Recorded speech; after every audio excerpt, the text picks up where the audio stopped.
Hey everybody, welcome to Always Bored, Never Boring. I am sure it has not escaped anybody's notice that Christmas is just a few days away. Unfortunately, for many people, there will not be parties, there will not be family gatherings, there will not be days out, there will not be activities, fun and games and all the things that people normally associate with Christmas. It's going to be a much more insular type of event. So with that in mind, I thought today I would speak very briefly about a type of game that you can play either completely on your own or with your family, something that can get everybody involved. It's not a board game. It is, in fact, Exit the Game, or one iteration of Exit the Game. And really, when it comes to 2020, I think we would all like to exit. If you've not seen one of these before, they are basically a board game version of the escape rooms that have become very popular, and again, the concept of escape is something that seems very fitting for 2020. And really, they're not so much a board game as an activity, a series of challenges.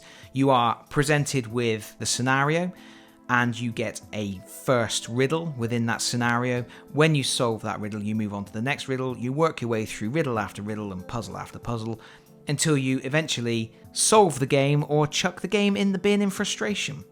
And they are intended to be one use. These are games that come with cards and little extra elements that you might use within puzzles. They come with books, and within the course of the game you will have to cut them up, rip them, fold them, mark them with pens, do all sorts of different things.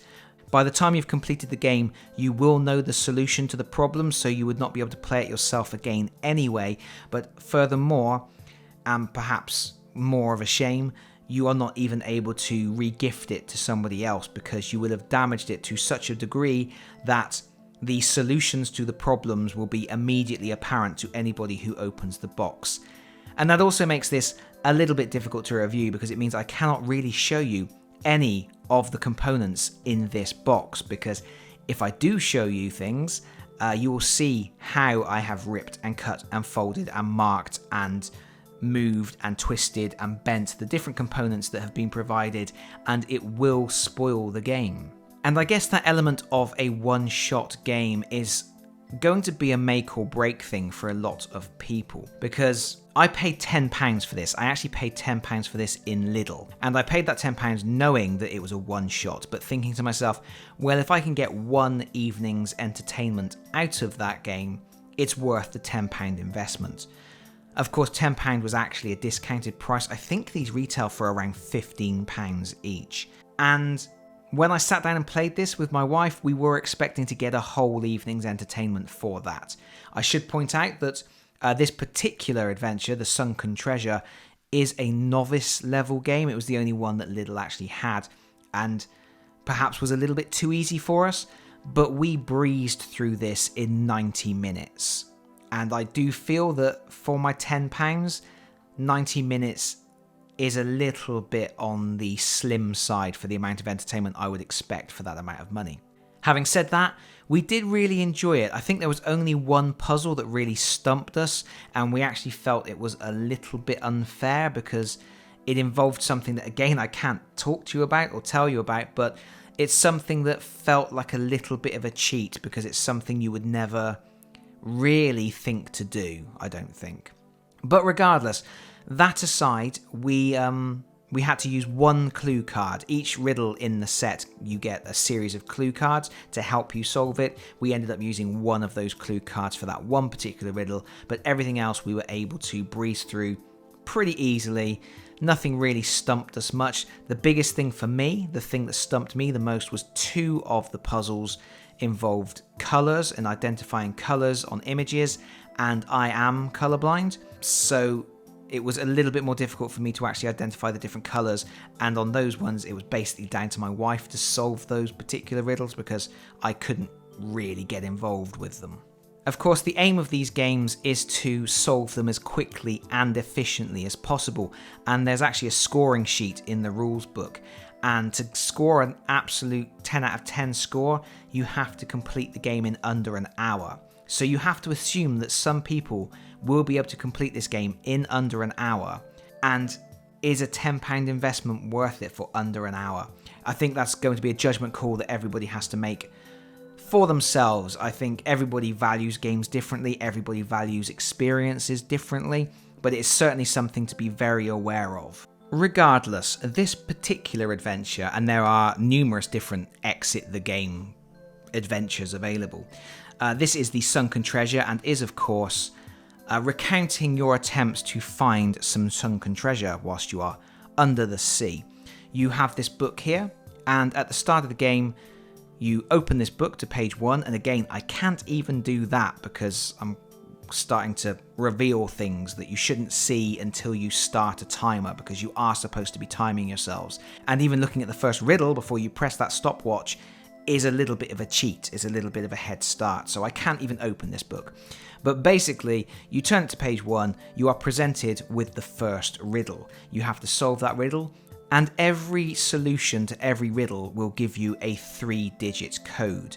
And the idea is, you have this little wheel here, and each symbol relates to one of the puzzles in the game, and your idea here is that when you get your 3-digit code, you line it up.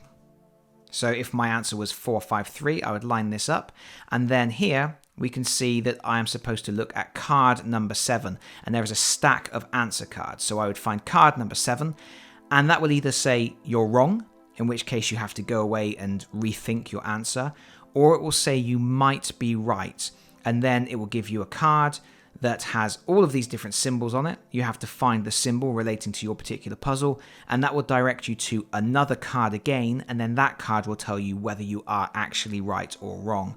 And that second card is really just to stop you getting hints or looking through the cards and seeing if you can get a tricky answer out without actually solving it. It's like a double layer of fog of war, so you don't accidentally fall upon an answer.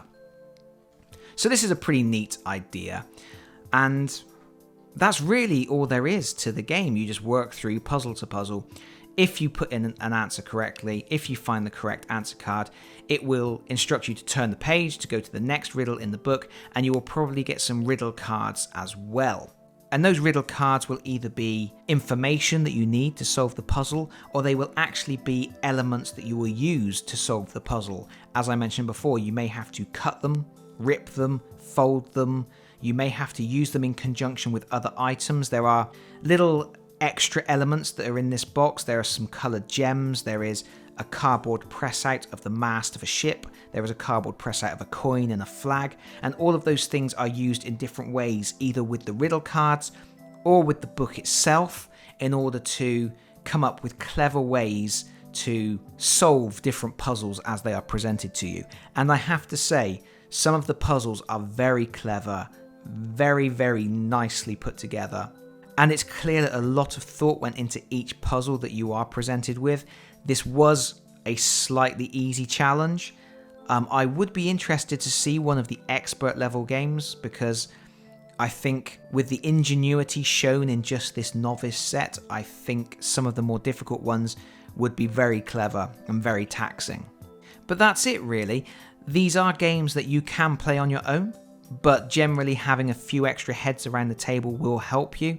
I played it with just my wife, but I do feel that we could have actually involved my daughter as well. She would have had some fun getting involved with this, but we played it after she had gone to bed one night.